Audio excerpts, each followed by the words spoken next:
How are you on this lovely, lovely day? We are going to talk about one of the biggest, most unrecognized diseases on the planet. Let me make sure I silence my phone. One of the most unrecognized diseases on the planet is self-doubt, and it can create loads, tons of problems and a lack of progress. It can cost you hundreds of thousands of dollars. If there was anything that I had to say to all the women I talk to on the clarity calls, to all the women who listen to me, to all of the people who are not living the life that they want, you have got to cure this problem. This is the underpinning of a lot of what is going on out there in humanity. And it is the most crushing, paralyzing, gripping problem that exists. And you have to fix it. If you don't fix it, you are going to have a lifelong of suffering, of struggling, premature diseases, conflicts and fights with loved ones. You're going to get passed over for promotions. You're going to get taken advantage of by others who might be looking out more for themselves. And your life is not going to be what you want it to be. And you are eventually going to be living in victim lane, in victimhood, with all of the scars and baggage and weight and drudgery of that. It's a horrible, horrible thing. I would even say that this problem is really hell on earth. This truly is just what we would imagine hell would be. And I really can't overplay this problem because I talk to many women every week. I talk to hundreds and then thousands a year. I've talked to probably 4,000 women over the past 4 years or so on my free clarity calls. And by the way, if you want to investigate what's going on in your career and get an expert to break it down and debrief it with you, book a clarity call. I had a beautiful client of mine, Kelly, call on my Unity Radio show today. And she was so delightful. And like the hundreds of women who have come through my workshop, the clarity call was the game-changing moment of her life when she said yes.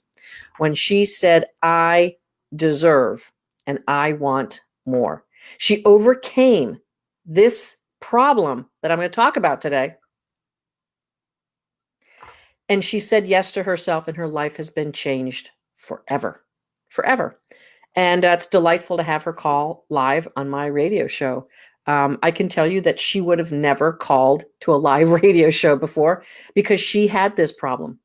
And it's the crushing, crushing blow of self-doubt. Now, I'm going to talk today about actually crushing self-doubt. Hello, all of you ladies who are here today. It's great, great, great to see you.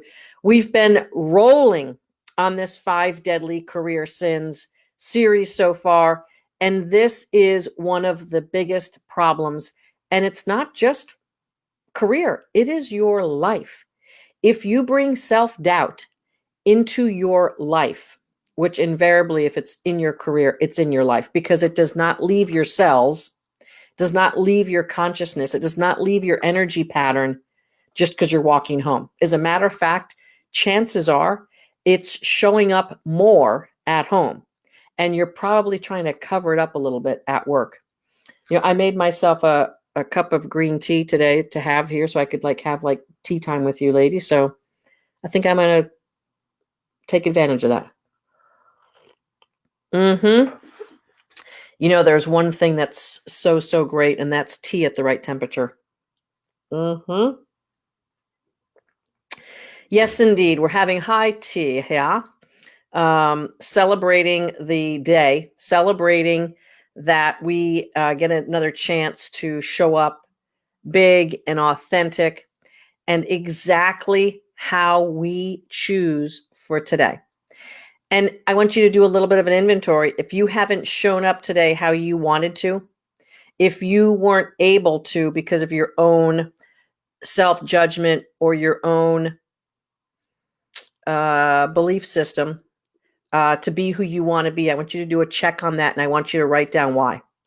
I want you to write down what is it that stopped you today from being the person that you wanted to be? What is it that is causing your self-doubt? I want you to put a name on it. I want you to put a phrase on it, sentence, because eventually what it is a belief structure, a structure of beliefs that you have that cause you to not step into your power. Self-doubt, like I said a few minutes ago, causes more financial loss, more life ruin than anything. Anything. When you doubt yourself, you don't step into the proper decision, and you don't know what the proper decision is because your filter of self-doubt causes you to doubt yourself. So why would you ask for the promotion when you doubt yourself? You wouldn't. That's $20,000 a year out the door. Times 20 years, that's $400,000. Self-doubt. Mo, I don't want to have an important job, and it doesn't matter how much money I make. Said only the person who is lying to themselves. You are lying to yourself if you think that you don't want more, because every human being on this planet who has a soul is on this planet in this life experience for expansion. And expansion means more. More, please. More, please. More, please. More, please. That is the voice of the soul. That is the voice of what we are being, what we are here to be as human beings. The voice of more. Ambition and wanting material things is judged upon as being something of the ego. And it is far from that. Now, are there people who are egotistical and want something because they want to show off? Of course. But you can have more.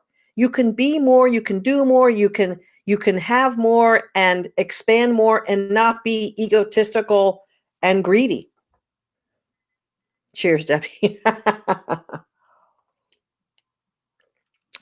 You can have your soul leading the show in the driver's seat, asking for more, wanting more, having more fun, more expansion, more contribution, more influence and impact in the world, and you feel so much better. People who don't want money don't have it, or they have had an irresponsible track record with it and they're afraid of it. I tackle this in my workshop now also. I have a whole module on money mastery. It's really about the mindset and the relationship we have with money. And so many of us were taught, and many religions teach as well, that money is the root of all evil. And that causes a template of belief structure that enhances our self-doubt. So if we look around for the ways that we can increase our self-worth or feeling good about ourselves, if we are always looking at that through the lens, through the filters, through the belief structure of self-doubt, we're not going to see ourselves as truly prosperous. We're not going to see ourselves as truly capable. We're not going to see ourselves as someone who's worthy of trust. Anyone who tells me that they don't trust other people, I know what their biggest problem is. They don't trust themselves. We only don't trust people because we can't really tell who to trust and who not to trust because our belief structure doesn't have trust in it for us.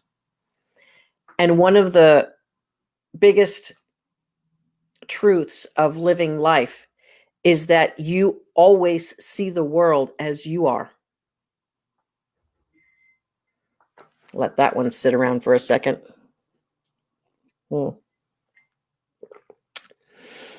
Mo, you're telling me that I see the world as I am. So if I don't trust someone, that means I don't trust myself. Righto. So if I think that someone is being greedy, then I have greed in me. Righto. If I feel that people take advantage of me, then I must be taking advantage of people. Righto. And oftentimes we're in denial. Oh, yeah. Confused. Really? Huh. Well. Here's the beautiful thing. The world is as we are. That's it. The world is as we are. We're generous. We're loving. We're capable. We're confident. We're willing to take on something, take responsibility. We're willing to have an authentic conversation. We're willing to connect someone heart to heart. Guess what? Heart to heart.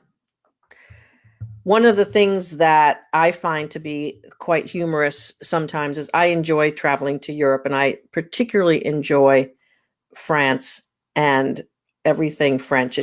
I'm just one of those people that it just resonates with. We could probably talk over a long talk over a bonfire some night about why that is, and I'd be happy to explore that. If you're coming to my retreat, maybe we'll do that. Here's the thing. When I talk about France, I'd say about 50% of the people I talk to about France have a negative bias on France. And not only do they have a negative bias on France, but they're very quick to share with me not only their negative bias, but other people's. Oh, I've heard that the French people are just really unfriendly. Oh, I've heard that unless you speak French, they just don't like you. Oh, I've heard. Or when I went to France, people just were nasty to me. Interesting. You know what the state of the union on that is? Wherever you go, there you are. Pema Chodron, a Buddhist nun. I'm not quite sure what that means, but she's written several books. And that was one, I don't know if that was a title of one of her books, but it was one signature phrase that absolutely resonated with me because it is so freaking true. Wherever you go, there you are. So you see the world however you are, no matter where you are. When I first contemplated leaving Pittsburgh, Pennsylvania for a more southern, warmer climate lifestyle, I read a book about geography and why people like to seek out different geographical areas and places, and the human instinct for being somewhat nomadic. And as much as there's plenty of people who've lived in the same place their entire lives, I haven't. My dad was a very successful executive when I was a young girl, and we moved around as he got promoted and moved up and had opportunities. And what a great role model he was for me to step into opportunities. And he was first promoted into a vice president at the age of 39. And I remember the party we had for him at home about being a very young vice president. And my dad was very dapper and very dashing. And we were super excited that he got the vice president title. And I can tell you, as a young girl, I didn't quite know what that meant. It just sounded like it was important and good and positive, and that my dad was smart and someone to look up to, and that he did a good job. And I can tell you later on in our years, as we all became adults and learned about what my father did and what his experiences were, he was an executive in the trucking industry when the Teamsters and the mafia were a big part of the trucking world in the United States. And that was a part of what he did for a living, was navigating those waters. And he had lots of stories to share and lots of experiences. But at the ripe old age of 39, he became a president of a trucking company. And we were very, very proud of him. And I learned that you take yourself to another city for opportunity. I learned that you step into bigger roles because that's just what you do. I learned as a little girl that it's accolades to rise up. And my dad also had executive pictures taken, and he brought them home and put them on the dining room table, and we got to choose which of those pictures were the ones that they were going to use for the annual report and the announcement of his promotion and things like that. And that just seemed like so much fun to have that level of recognition and appreciation for job well done. And I suppose it's one of the things that kept me stepping up and stepping into the next thing. And if we don't have those role models, if we don't have someone who is more or less like advanced the rule book for us, it would be very easy to have self-doubt because we don't know what that looks like. We don't know what that next level looks like. I find this oftentimes and I'm going to talk about this next week in my Facebook Live. Oftentimes, first generation educated folks come to the table with an education, but they may not have like a template or a belief system about what it's like to be uh, moving the career along and advancing, et cetera. It's not something maybe that was learned at the dinner table, so to speak, like it was for me. And I saw the role modeling of my father. Now, granted, he was a man and I wasn't, but I saw the role modeling of what that was like and how he took risks and went on business trips and came back home and sometimes was tired and sometimes was excited to share his stories. And I don't remember many of them. Um, but but here's the thing. Hey, Valerie, I sure will. I sure will, darling. Um, it is important for us to overcome our self-doubt, to have icons, role models, mentors, coaches, champions for us. In order to take ourselves to the next level, we have to have someone who is out in front of us. And one of the reasons why self-doubt can be so pervasive is if you don't have that in your life, if you don't have that beacon of what the next thing of success looks like, all your choices are things that look smaller or that look scarier or to believe other people's bullshit. I have one woman in my grad group, and this is kind of somewhat of an unfortunate situation, but she's got a family member who's giving her a lot of bad, wrong, negative, biased advice about her career and her resume and her opportunities. And unfortunately, I guess she's around this person, and that's a conversation. Uh, Lean in to people who are beyond you. Lean into people who have done it. Lean in and look for those who are out there who are way past you. I've had the good fortune of coaching hundreds of women, and I don't say this from an ego perspective. I just say it from a perspective of truth. My career has always been several steps ahead of all the women I've coached. And I'm delighted for that because I feel that the risks I took, the decisions I made for my career, the moves geographically, promotion, losing my job and having to bounce back, and all of the things I did allowed me to have a template of what navigating a difficult roadmap for a career can look like. And so when we look at conquering our self-doubt, here is the nugget of truth that you have to actually pay attention to. I want you to stop right now and just pay attention to this next couple of minutes I'm going to tell you.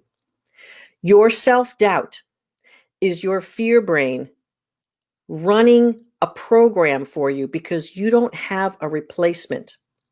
You don't have another story to replace the fear brain with, so you dive into self-doubt. And why would we do that? Why is the human being wired to create a story that doesn't feel good when there's other options? Because human beings have one of the strongest drives for certainty. And it's so much easier to be certain you're stupid and unworthy and not capable than it is to be uncertain about what you can do and what's possible for you. the way we're wired deeply, deeply for survival instincts is to have certainty. And when we're stepping into something that we haven't known or haven't done, we have to create an entire house to move into, an entire new habitat of belief structures and a story about who we are that is different than the one that we just moved out of. We have to create the level of certainty that we can thrive in a new identity. And that's part of what I do in my workshop with the ladies in my workshop. And frankly, in 12 weeks, there's a lot of work that we can do, but oftentimes this house of self-doubt has been lived in for decades. And we're decluttering it and we're replacing beliefs. And we have things like the universe has my back and everything always works out for me. And a new certainty and a new identity around the jobs that you want, or hanging out with women in the workshop, because you now have a collective identity of possibility. And you're hearing women getting jobs and being on the final offer and negotiating this, and you're exposed to certain things that you otherwise wouldn't be exposed to, because hardly any of your best friends are going to talk to you about interviewing, offer letter, what they need to do next, etc. So when you're in a collective community that's safe and secure of other women, which is what my workshop provides, you're able to see evidence of what it's like to have that next level of success. And I have purposely allowed and opened up my workshop for women of all industries, professions, and income brackets, so that the intermix of women learning from each other is there. Role models are really, really important.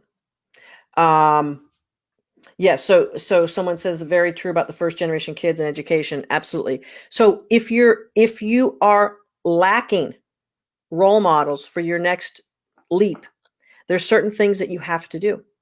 And there's a lot of things that are totally within your control and that are basically, I'll say, free, that you can do. And one of the biggest free things that you can do is write down someone with a personality or character or a track record that you want to have. I did this with my mastermind group a couple of years ago. I had them pick an icon out there, someone big, not that they would know, that they would be able to track with when times get tough. Who do you want to act like? How do you want to show up in the world? And I remember one of the women chose Arianna Huffington. And if you don't know who she is, look her up. She's a super wealthy, super successful, super heartfelt woman who basically drove herself sick. But she ran the Huffington Post and created that new media company, first real online news media company, the Huffington Post. It was subsequently, I think, sold to Time Warner or AOL. And she, I believe, still heads that up, and as well as other concerns. And she has her own company now where she literally helps educate leaders on living a balanced lifestyle, because she conked her head out and fell and hurt herself badly one night from basically sleep deprivation and exhaustion, because she was just working so hard. But now she seems to be more of a well-balanced woman. She's from Greece, and she and her sister, Agapi Stansinopoulos, who I actually know, and Agapi is just a beautiful woman.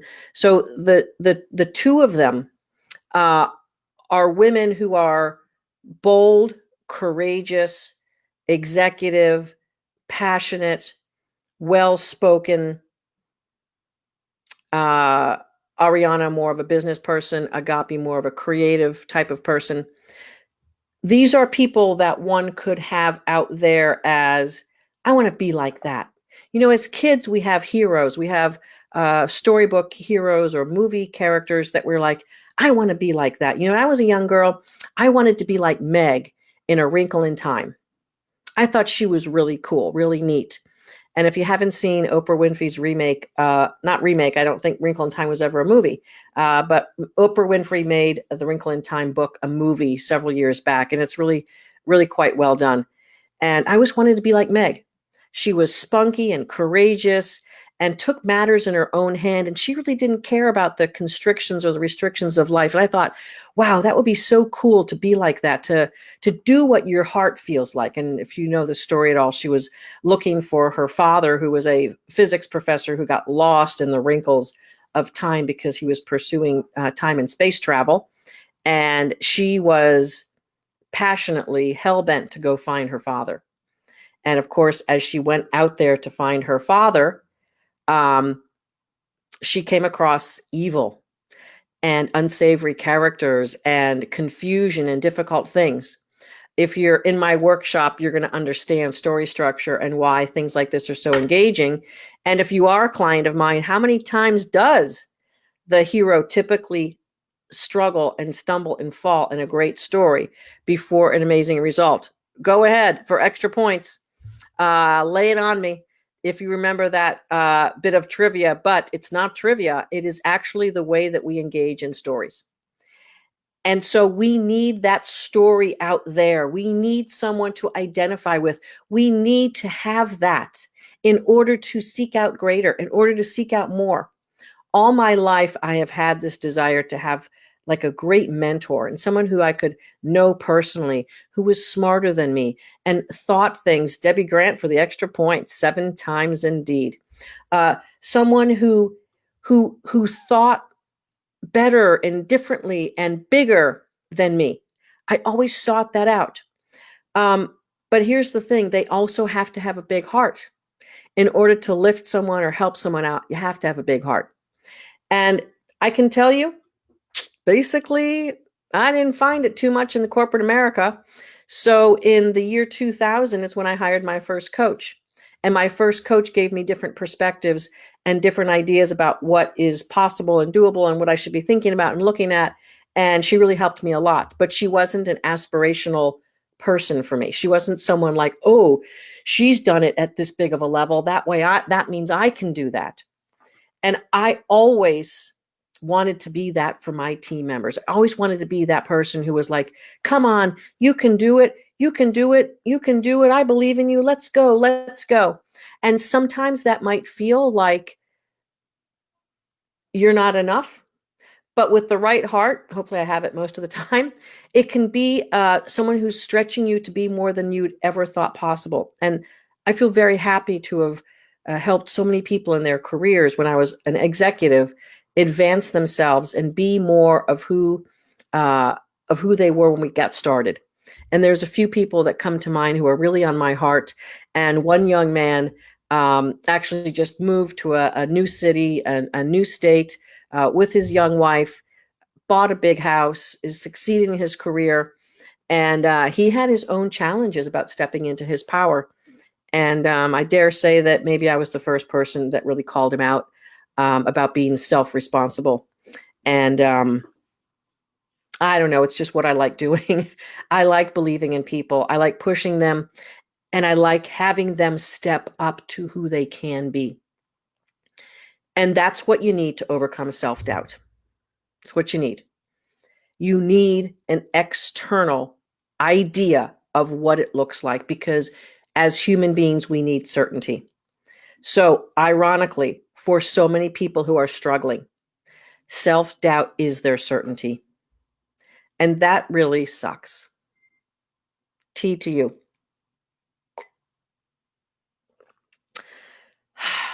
Almost nothing better at certain times of the day, right? Nice little green tea. I used to make loose tea all the time. And because I get distracted pretty often, when I would put the loose tea and the hot water together in the strainer thing I used to make my tea with, it would sometimes be too weak and sometimes be too strong. And it was always something different. And I was like, it was like guesswork to get the right mix. Now I have the Keurig pod thing, and it's always the same, and it's always great. Ah, isn't that funny? That's a metaphor for what I'm talking about. Mo, you've nailed it again. What a great metaphor. So when you have when you have certainty and predictability, you can be more confident about life. Ah! Thank you, Keurig, for that beautiful metaphor. If I'm so busy chasing around the right combination of titrating my tea and how it's steeping in its hot water and having to time it to the very second to get the right thing, I'm spending so much energy. It's really inefficient to have the right cup of tea. Keurig came out with the brilliant, dosing of the pod. I'm not a coffee drinker, but it works perfectly well with tea. And every time it's boom, same, boom, same, boom, same. So I don't have to strife, struggle, or deal with the uncertainty of a cup of tea not going the way I want it to go. If you're in quality engineering or performance improvement, you know that when you take variability out of the equation, you automatically increase quality. So when we take variability out of that equation, we have higher quality. So if you take variability out of your life, ooh, so good, Mo. Where do you come up with this stuff? Thank you. You can have a better life with decreasing, eliminating variability in your life. And here's the thing, your certainty meter, the drive for you to have certainty, is exactly what that is, because you are on a path as a human being to drive for that certainty. You want predictability. You want to know what is true and not true. So if you don't know how to be a more successful person, a happier person, a more grounded, aligned person, if you don't know how to do that, you're going to craft your story of self-doubt, and you're going to convince yourself that it's not possible. It'll never work for me. I can't afford it. I'm not worth it. It doesn't work for people like me. People like me aren't promoted, etc., etc. And this is the root of self-doubt. This is the root of it. And it is a big, big freaking problem. I've spoken to hundreds of women who have lost hundreds of thousands of dollars in their lives because of self-doubt. You name for me one more problem that is more expensive than that. Go ahead and try. You're not going to. Even a college education, the difference of a college education or not is not as big as the problem of self-doubt, because I've had lots of women with advanced degrees, lots of education, and they are full of self-doubt, and they are literally flushing hundreds of thousands of dollars down the toilet until we get to work together. And then they're starting to pay it back, recoup it, get back on track, and make their lives and careers what they knew that they could, but they, again, didn't have a roadmap. So the better roadmap is self-doubt and self-protection, and I can't, and it's not possible. People like me don't. It is so much easier to protect and be in self-doubt because there's certainty there. So I want you to understand today, as the takeaway for the self-doubt conversation here, that your life is all about you crafting certainty for yourself. And the way you step out of what you know and the certainty that you have today and into something new is by crafting a new belief system and a new story and creating aspirational characters and ideas and things that you want, that you're aspiring to, that you can say, yes, that's possible for me. Yes, I can. See how this is possible. Evidence, evidence, evidence. And then you have certainty, and then you just move right in. I have a gentleman now who is the best mentor I've ever had in my life. And he's a younger man. He's about 20 years younger than me. And I've been studying with him for 4 years. And a shout out to Russ Ruffino, one of the most well-balanced, aligned, wonderful souls on this planet, super successful in business, super successful in the online coaching business, taught me literally almost everything I know on what I had to do to create certainty for me to have a coaching business to change lives. And so there are people, and actually I got someone this weekend who did this. There are people who think that marketing and sharing my stories and inspiring people is something I'm doing as a sales tactic. And I'm sorry for you. I'm sorry for you that you can't get good advice and be open to a big-hearted person. But see, here's my filter of life. That's about her, not about me, because I know who I am and I have certainty about who I am. And yet she's living in this very small life thinking that people who are trying to share information and be inspirational are out to get something. I have a very successful business. I have lots of raving fans, successful clients. Is everyone I've ever worked with the successful level that I really want them to be and what we thought we could do? No, but life's not over, so we keep going. I can't in 12 weeks get where I want to be either. But we do a lot of work in 12 weeks. We do a lot of work on lives in 12 weeks, work that hasn't been done in 20, 30, 40 years. And we make up for a lot of lost ground. And then there's more. That's why we continue to work with our ladies after the 12 weeks.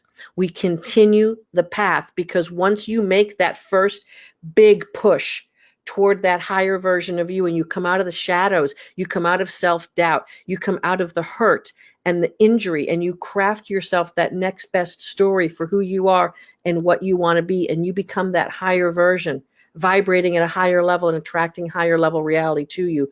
Once we get you there, self-doubt has melted away, and now you're crafting your life of certainty on a positive attribute of who you want to be.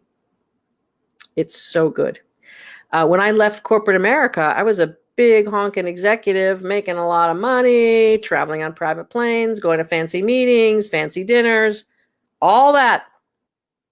Mergers and acquisitions, building a team, big budgets, big contracts, important clients, all that.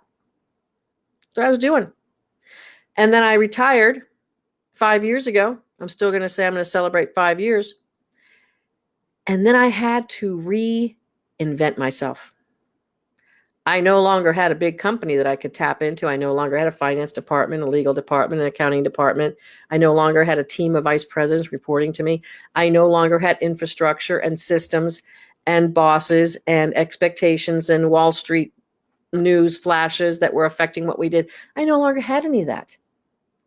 I had a ton of uncertainty, a ton of uncertainty.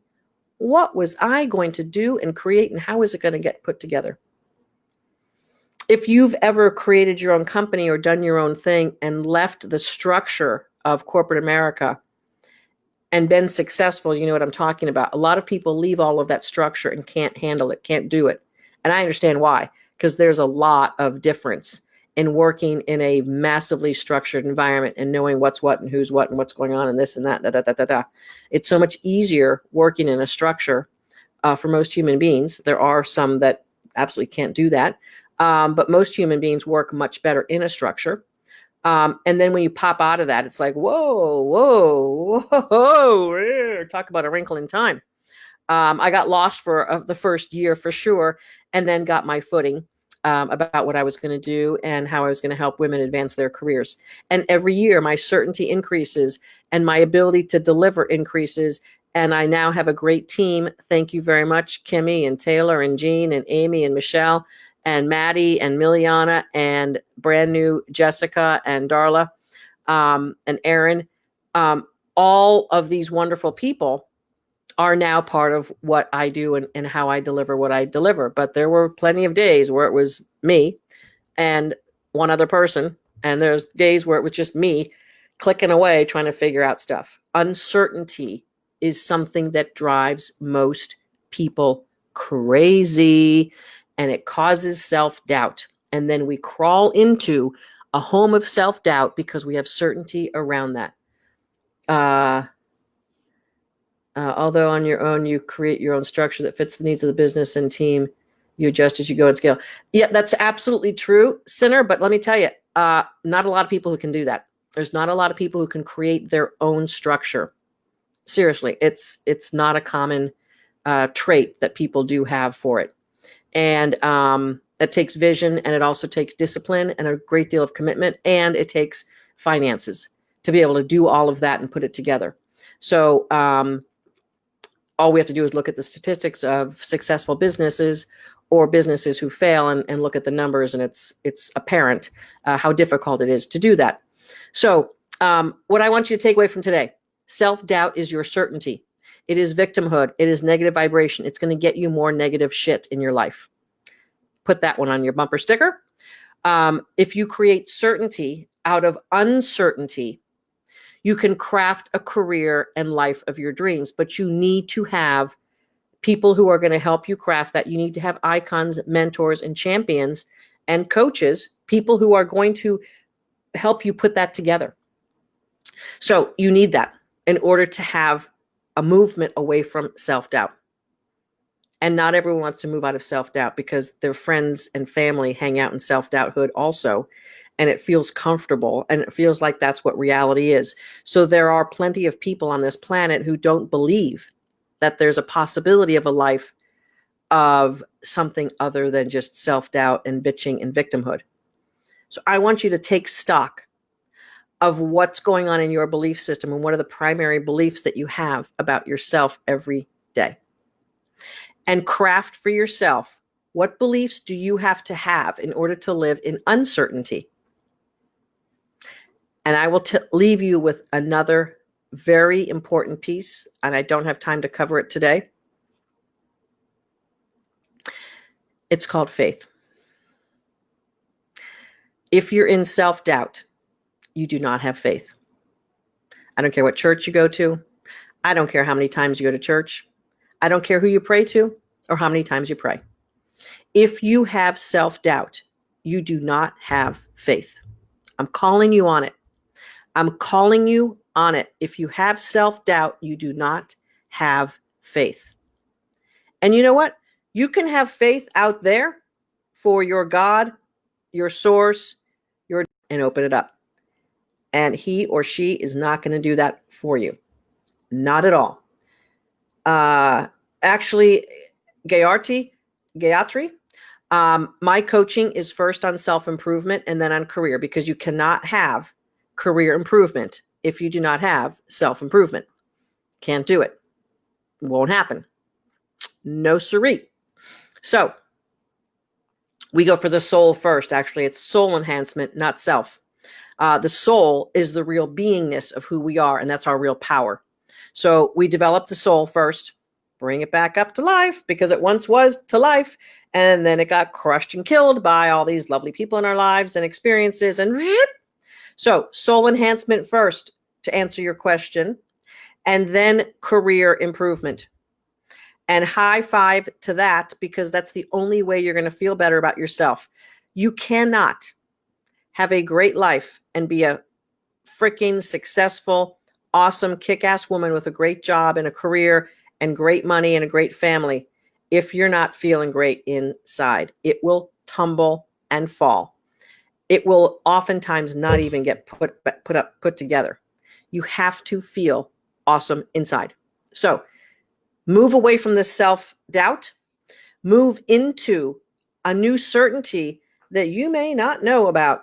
And you got to create and craft the walls and the roof and this decorations and all that in your new home of certainty.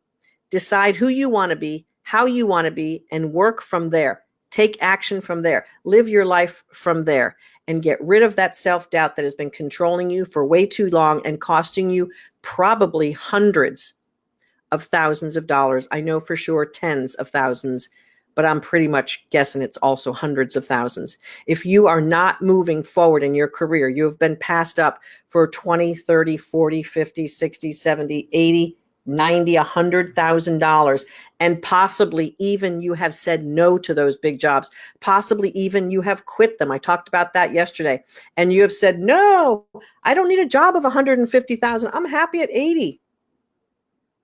5 years later, it's $350,000. What are you doing? There's no soul that likes to go backwards. Your soul did not enjoy that ride, and your soul is probably still bitching about it. Get your shit together and take your soul back up. Remove that self-doubt and get yourself where your soul truly wants to be. Your soul is the essence of you. I'm not talking about this thing out here. I'm talking about this person in here.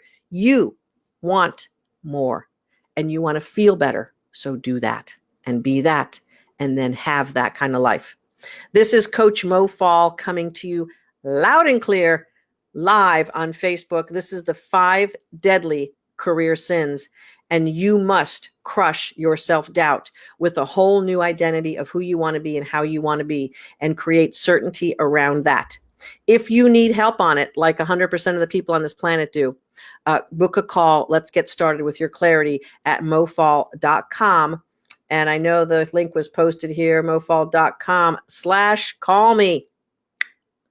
I've got a team of career breakthrough strategists and myself who are taking all the career clarity calls, having a blast talking to women all over the planet about their lives, their careers, and getting to the truth of the matter. Let us help you, and let us help you get back to where you deserve to be. Crush that self-doubt, ladies. Let's get rolling. I'll be back for the next installment. You know when, you know where. If you're not on my email list, pop over to mofall.com and sign up for the regular updates and check out all of the free resources available to you on my website, including my free webinar, 5 Shifts to Bring Your Soul to Work to Land Your Dream Job. It is priceless. Right, Debbie? Right, Kimmy? Right, Valerie? Right, Center? Who else do I know here tonight? That's it. See you later. Next time, boom, bring your soul to work. That's how you land your dream job and have your dream life. Next time.